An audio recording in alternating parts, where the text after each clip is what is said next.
ကိုစစ်ပွဲရဲ့ဆွဲခေါ်မသွားနဲ့ကျမလီမြို့သမီးလေးတွေမိခင်တွေထူးသဖြင့်ကျမလူပေါ့နော်ကျမလူခလီတိုလီတွေလောင်လေးတွေလည်းရှိတယ်မိခင်တွေလည်းရှိတယ်ဆေကျော်သက်အရွယ်မိခင်တွေလည်းရှိတယ်တခါတလေကြရင်ကိုစစ်ပွဲရဲ့ကိုဆွဲခေါ်သွားလိုက်တာကိုဒီလိုပြောလိုက်ရင်တော့ဒီလိုဖြစ်ပျက်တွေဖြစ်တော့မယ်ဆိုတာကိုကိုယ်တိုင်သိတယ်အိမ်မှာစပူမှုတွေ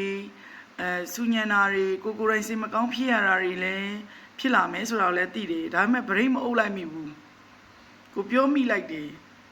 လုံမိလိုက်တယ်ဆိုတဲ့ဖြစ်ပျက်တွေရှိတယ်အဲ့တော့တခါတလေမှာတချို့သောအရာတွေကို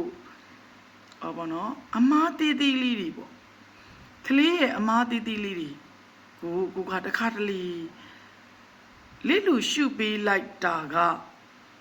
ချက်ချင်းလည်းငင်လစ်လူရှုရဲဆိုတာကအမြဲတစေလစ်လူရှုတာကိုပြောတာမဟုတ်ဘူးချက်ချင်းလည်းငင် action မယူတာကိုပြောတာအဲ့တော့လူစိတ်သဘောတဘာဝအရာချက်ချင်းလည်းငင်ဖြစ်တဲ့အချိန်မှာချက်ချင်းလည်းငင်ဝုန်းတိုင်းဆိုပြီးတော့မှ action ယူလိုက်တဲ့တန်ပိုကပိုကြီးတယ်ပိုများတယ်ဒါကြောင့်မို့လို့ချက်ချင်းလည်းငင် action မယူလိုက်ဘဲနဲ့တချို့သောအမားတွေတချို့သောအလွဲတွေကိုညင်နေတိတယ်မားနေပြီလွဲနေဘူးဆိုတာလဲနားလေတယ်ချက်ချင်းလည်းငင် action မယူလိုက်ခြင်းကကိုငြိမ်သွားစေတယ်တနည်းအားဖြင့်ပြောရင်ကိုရောက်မဲ့စစ်ပွဲကြီးတွေကနေကိုလှည့်ပြန်ထွက်လာတယ်လို့ဒီချေကတော့ဆိုလို့ခြင်းတယ်အဲ့တခါတလေမှာကိုကဝုန်းတိုင်းကျဲပြီးတော့မှပြောလိုက်ခြင်းတဲ့စိတ်တွေအများကြီးဖြစ်လာတယ်မိခင်တယောက်အနေနဲ့မက်တာနဲ့အန်ခါဘယ်နာနေပေါ်လာမှမသိဘူးနိရှေလာများပိထားတဲ့ stress တွေနိရှေလာများခံစားထားရတဲ့စိတ်မလုံခြုံမှုတွေ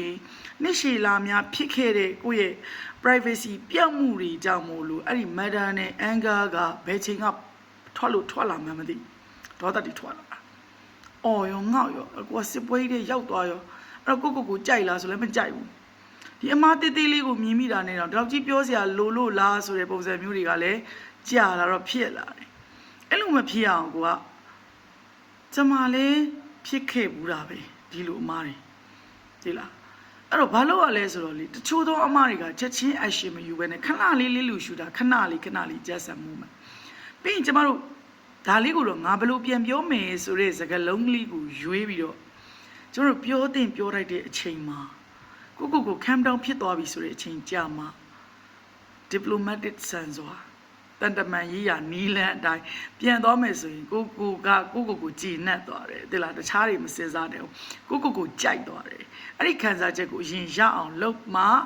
ကိုတိုင်း okay တာမိမိတို့နော်အဲ့ဒါလေးတစ်ချက်သတိထားစေချင်တယ်ကျမတို့ချက်ချင်း